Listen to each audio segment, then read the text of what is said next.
I have this old PC here. I want to try some USB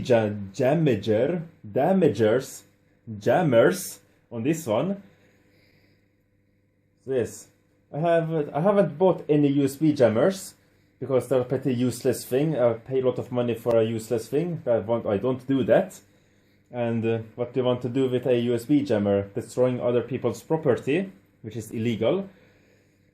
So yes, I want to try my own USB jammer on this PC, or this old Acer laptop, which has an operating system of Windows XP, and it doesn't work so much. It doesn't boot or anything. So my USB jammer is 2 defibrillator capacitors and a microwave oven transformer, charging them up to like 3000 volts, 360 joules of energy. So yes, let's see what happens. First, let's see some specs on this PC. Amazing, look at that, 60 gigabytes hard drive and 512 megabits of DDR RAM. So yes, that's not standard nowadays. And we got the USB connections on the back here. We got 4. We got a telephone line and a Ethernet connector. There's a built-in modem in this. So let's plug it in, like so. Yes, time for charging the capacitor.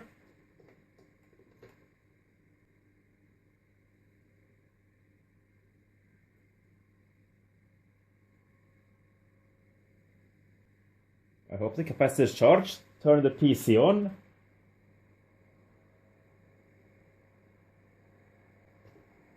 Yes, here we go.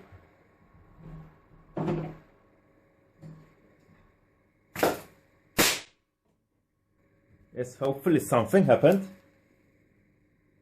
Let's turn it on again. USB jammer worked. Discharging capacitor.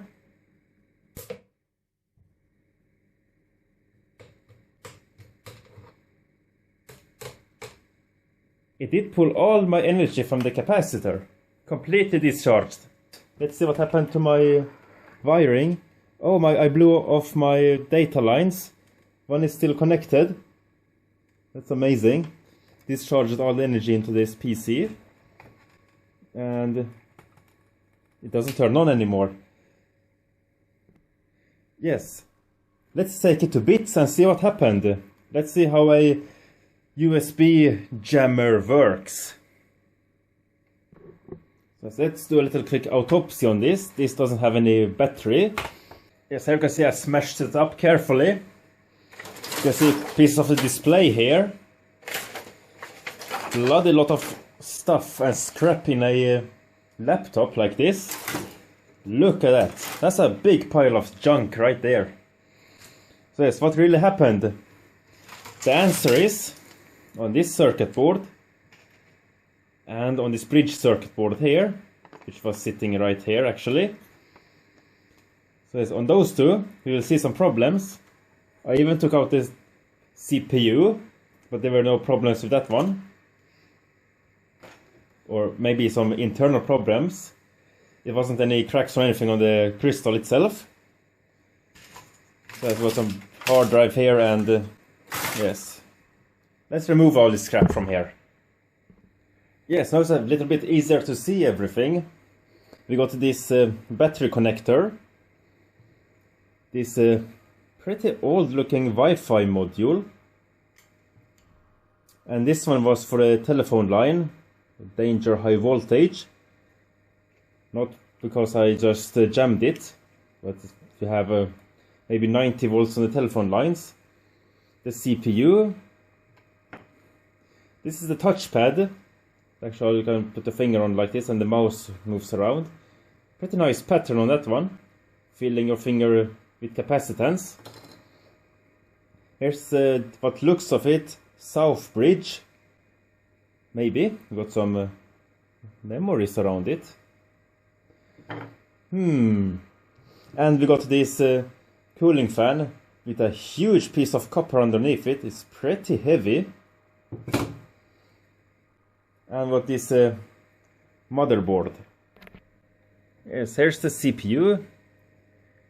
Not so much visual damage on that one. AMD Athlon 64. Here's the pins. And this one was for a mouse, touchpad. And if you have a look on this bridge here, maybe this is the south bridge, maybe something else. No, this is the video card. Now I see it. NVIDIA. This is the actual graphics card, maybe. Yes, the graphics card. We got the step-down converter here on the back side. I can see some pretty strange things. Look at this. This looks pretty darkened here. Look at that. That part there and this part here.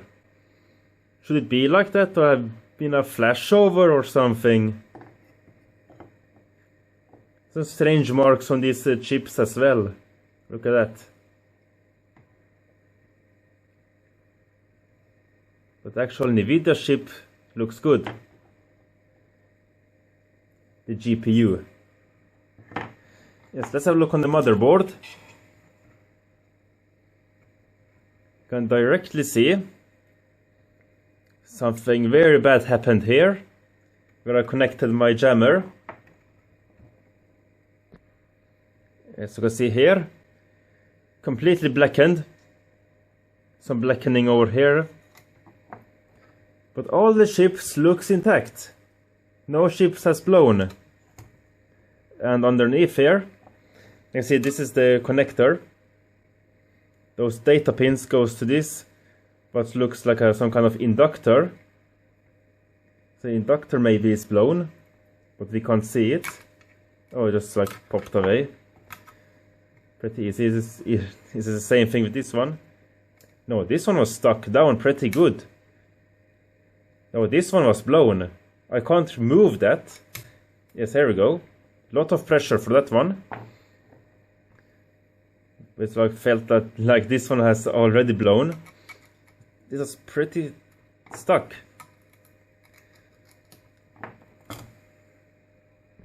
So as an after inductor, it should go to somewhere to here maybe. Is that the south bridge? Maybe. That should be the north bridge. And there's a CPU with some voltage converters, capacitor. But yes, not so much visual damage. But it killed the computer. I couldn't turn it on after that. Yes. Let's remove this piece of copper and see how big it is. Yes, there is a big piece of copper. It's quite heavy. Those cooling things are coming off. You can see here, solid piece of copper. That should be pretty expensive when this laptop was new.